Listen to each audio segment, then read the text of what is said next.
Hi there. Are you enjoying your stay at Toshi's place? We've put together this sightseeing guide to help you make the most of your time in Kamakura. Today, let's talk about Myohon-ji Temple. Welcome back. Today we're diving into a really special spot here in Kamakura. We've got some material on Myohon-ji Temple, and it paints this picture of a place that feels, worlds away, like a hidden sanctuary.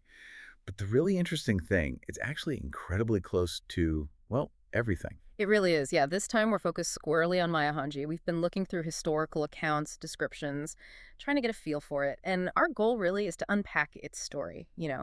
its history, what makes it stand out, and maybe most importantly, what kind of experience it offers, especially if you're maybe looking for a quieter side of Kamakura during your visit. Okay, so just to start, what's the big picture? What makes Myohon-ji? Well, fundamentally, it's a distinguished near insect temple. But what really jumps out from the sources is, first, its setting. It's tucked away in this lush green valley, a yato, they call them. Gives it this immediate sense of quiet. Then there's the history, which is deeply tied to the Hiki clan, a really powerful and ultimately tragic story from Kamakura's past. And yet, despite feeling secluded, it's surprisingly easy to get to. Plus, it's known for its, well, seasonal beauty and just this overall calm atmosphere. Right, let's start with that location then. The sources say it's just a 10-minute walk from Kamakura Station. That does seem, well, almost too close for a place described as a hidden sanctuary, doesn't it? It really does, and that's kind of the magic of it, I think, how it pulls off that feeling of seclusion despite being, right there. The key seems to be that Yato setting we mentioned.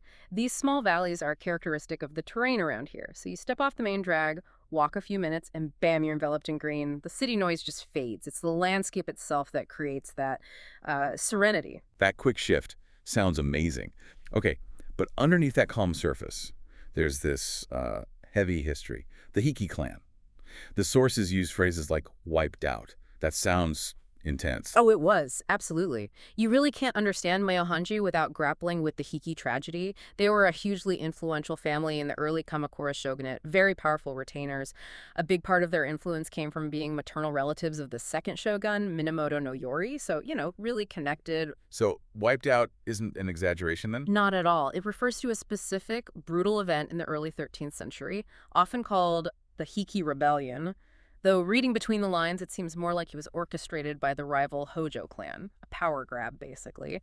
And the result was the near-total destruction of the Hiki family. Even the name of the area, Hikigayatsu, directly echoes their presence and their fate. It's baked into the place. Wow. Okay, so how does the temple emerge from all that? It's directly linked.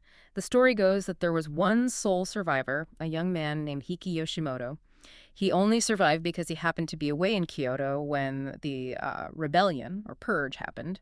He came back to Kamakura later as an adult, met the famous Buddhist leader Nichiren, and became a really devout follower. And then, to honor the souls of his family, his lost clan, he donated their old family estate, this very land, to Nichiren. So the temple is literally built on the site of their former home, their tragedy. Exactly. And the name itself seals that connection.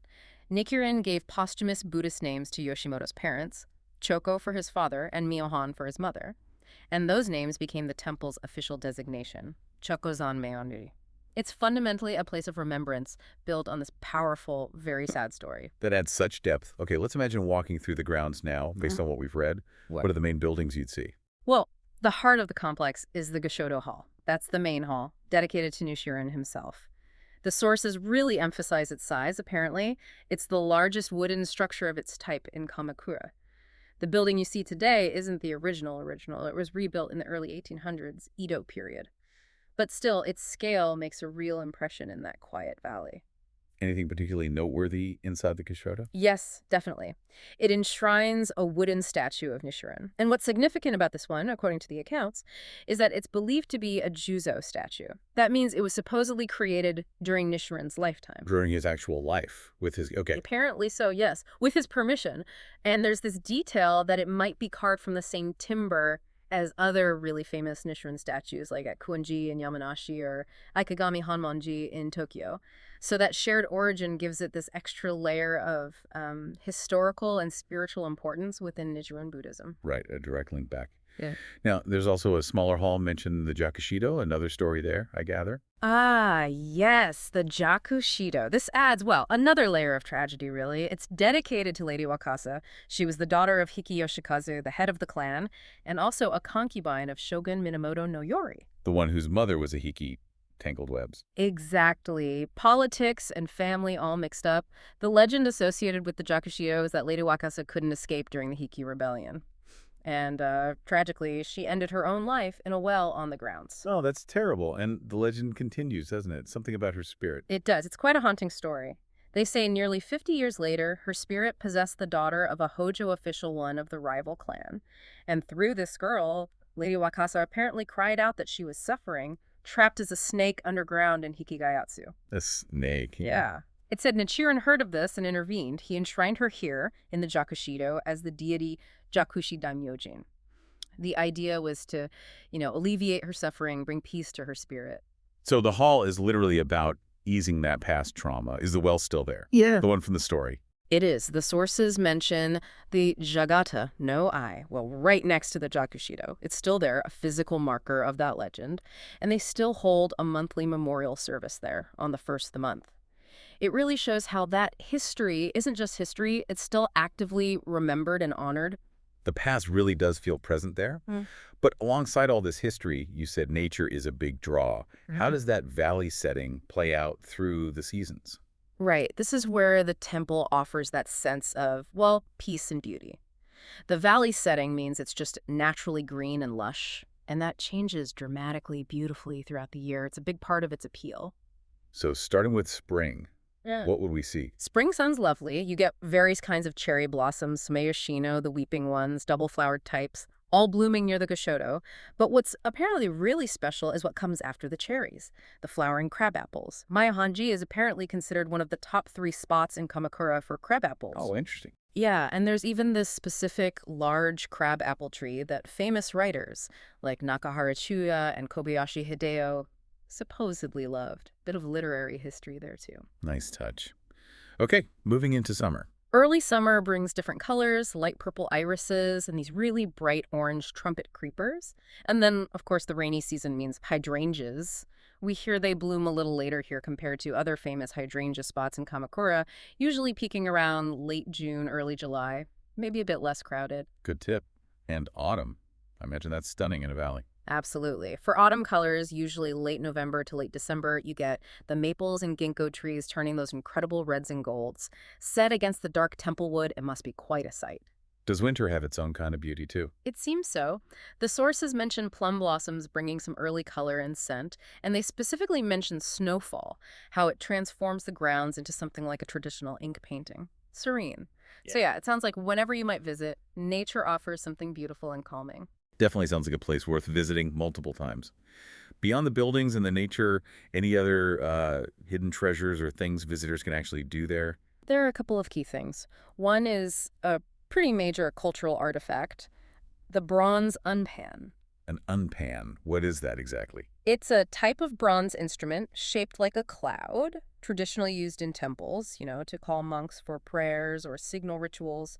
This one at Myohon-ji is actually a nationally designated important cultural property, so it's quite significant. It's kept safe in the Rehoden Hall, which isn't usually open to the public, unfortunately. So it's a bit of a hidden treasure in the true sense. Right, something important but not really visible.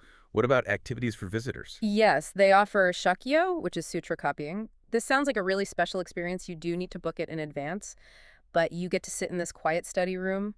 Monks provide guidance. You trace characters from the Lotus Sutra. All the materials are there. Ah, so you don't need to bring anything. No. Sounds very accessible, even for beginners. With calming incense burning, it seems like a perfect way to really slow down, focus, and connect with the temple's atmosphere. A proper escape. That does sound appealing. Any other unique items or maybe events? Yeah, the temple holds regular events like Senbu in April and Oshiki in September. And what's nice is they often involve local kids, like from the Hikigayatsu kindergarten, in processions, really connects the temple to its community. And then there's this unique item they offer, a university talisman. University talisman. That sounds different. It is. It connects back to the founder, Hiki Yoshimoto. One of his names or titles was Daigaku Saburo. And Daigaku can mean university or higher learning. So playing on that connection. The talisman is believed to help with academic success. It's a neat blend of ancient history and a very modern hope. Okay, so let's wrap this up. We have this deep, tragic history, this incredibly serene, natural setting, important artifacts, chances for quiet reflection like Shakyo. Why should someone visiting Kamakura, maybe staying nearby at Toshi's place, make a point of visiting Myohon-ji? Well, connecting it all, the sources really suggest it offers something quite distinct, especially now. Kamakura's famous spots can get, well, very busy. Maihanji tends to have fewer tourists. This means you get a much stronger sense of real tranquility, a genuine escape from the buzz. So if you're specifically looking for that quiet moment, that peaceful atmosphere, it's highly recommended. Like finding an oasis right near the station. Exactly that. You get the deep history, that powerful Hiki story is palpable there, and you get the seasonal beauty. Plus, it's got that official recognition as part of the Japan Heritage Program, highlighting its role in Kamakura's medieval history.